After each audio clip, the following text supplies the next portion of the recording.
And we went to Kampala, Entebbe. We met there in front of President Museveni, President Bashir were there. And he went back to Khartoum. And so I cannot tell what is in his heart. But I believe that, he did not have any other choice but to sign the peace agreement. Yeah. Critics say that between President Salva Kiir and Riek Machar, you two are the biggest obstacles to peace in this country. What do you say to that? I'm not an obstacle because, I'm a peace-loving person. And as you saw in 2016, when Riek Machar was here in this same building, I saved him. I saved his life. Although he ran away and walked all the way from here to DRC, he was running from his own shed. But I saved his life with some of his guards who were lucky to survive the battle in J1. Yeah. So I'm not an obstacle. You don't think you're an obstacle? I don't think so. We had an interview last week with General Paul Malong, your former Chief of General Staff, and he said Salva Kiir Mayardit is a good soldier, or a great soldier, but a bad leader. Did he tell you why I was a bad leader? He says, some people who are great in the field, but you bring them into office, and it's different. And maybe this is not for you. It is the opposite. In the state, he is one of the bad managers. If I have to describe him, because he was my subordinate, I can recommend him to any position. But, he's not a good manager. But you made him Chief of General Staff.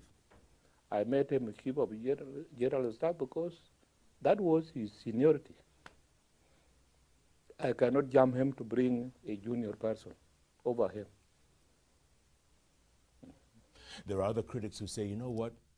It's been 7 years since independence. President Kiir, why don't you give this to someone else? Why don't you hand over to someone else? It's been 7 years mostly of war and conflict and killings and rapes and murders. Yeah, it is true. It is 7 years. But in these 7 years, what have we done? Did we sit down as people of an independent state to plan together? In a state, we came in with conspiracies that everybody wants to become the president. Even the interim period, we did not complete it. Those who wanted power wanted, just by 2015, I must go. And the worst part of it is that they did not even wait for 2015 to come and finish. They just disrupted it with a military coup. And so it is not my making. It is the people who are power thirsty or maybe bloodthirsty who are actually not making us to deliver services to the people. Yeah. Is Salva Kiir power thirsty or bloodthirsty? I'm not. In my records, I have never been involved in such activities. But then your troops, your soldiers have been accused of this in village after village. Atrocities, villagers killed, women raped, children killed, villages burnt down, UN sanctions against some of your officials. I mean, there's a whole laundry list. This did not happen. It did not happen. It is a policy from even from external forces who ordered their staff in this country that all the reports that they have to send to the UN and send to whether to New York or to where must be against the government, because this government is unwanted. And so it was not true that my soldiers did this. Why did they not do it during the 21 year of war, of liberation? They did not do it. SPLA was never accused of these, killings or rapes and all that. Yeah. Are you denying all of this? This is not true. If an individual has committed such a crime, it is an individual. It is not the whole army. And such crimes are everywhere, even in Iraq they have happened. They happen in Libya. They are now happening in Yemen and Syria. So, in a war situation, some people will take that to their advantage. But at the same time, people are blaming you because they say the buck has to stop somewhere. And they say Salva Kiir is the one responsible. Let them stop fighting, and I will go peacefully. If the people who elected me to this office say that, Salva, enough is enough, you go home, I will go. You would go? I will go. But then, what's the guarantee that the fighting will stop? I don't know. If it is me, who was the reasons behind the fighting, and I go, they must stop.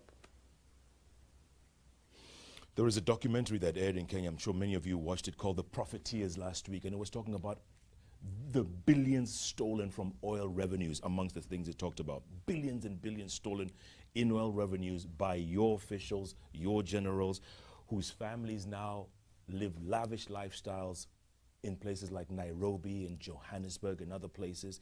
They've bought homes, they drive around in fuel guzzlers, stashed money overseas.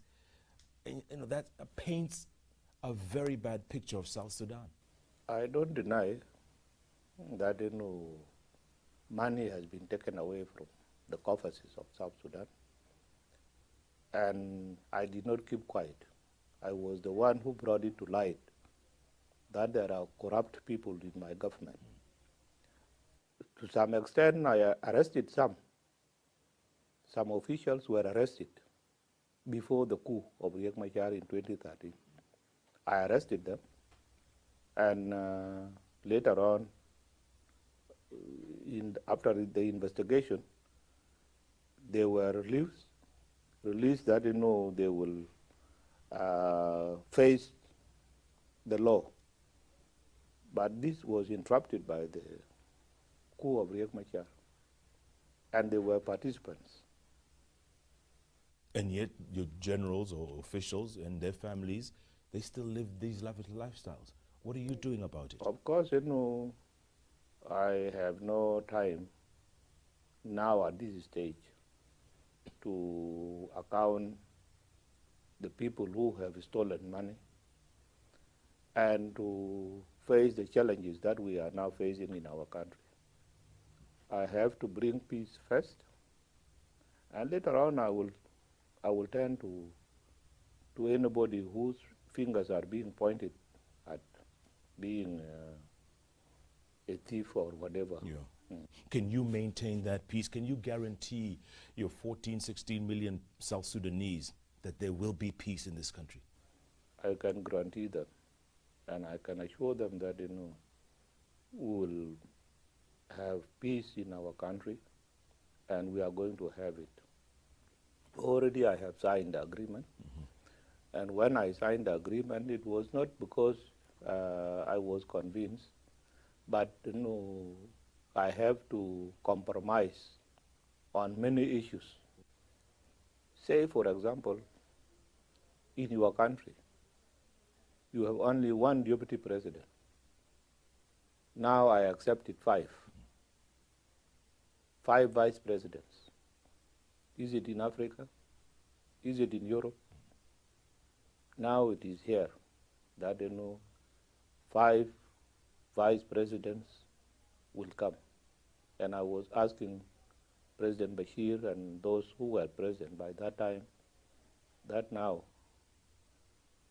I have accepted 5 vice presidents.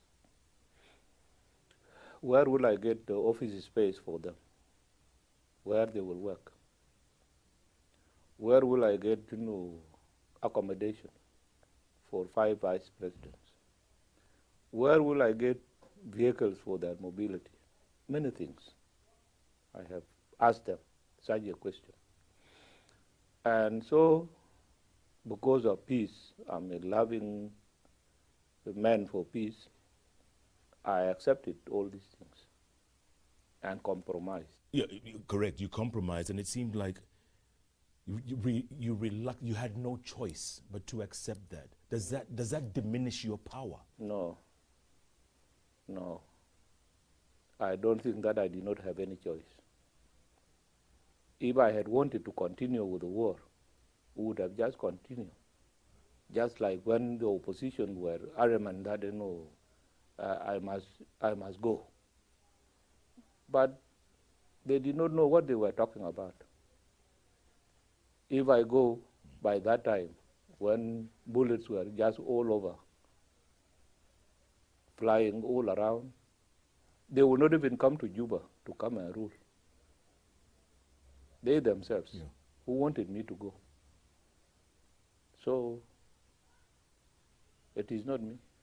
They almost killed you in 2016 here at J1. They almost killed you. Are you afraid now? I mean, do you still fear for your life every day? I'm not.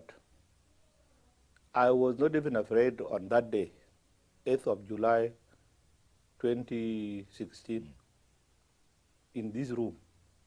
This is where I took Riek Machar to hide him somewhere. Yeah. When bullets were hitting at this door and hitting at the walls, I took him out of here. If I was afraid of my life, I could have left him. And if I had left him to General Paul Malong, who is now his best ally, he would not be alive now. He'd be dead. He would have been dead that hour. Because, the generals were telling me, just forget about, what is happening here and that I should go and rest. But I refused. I said, no, I will not go.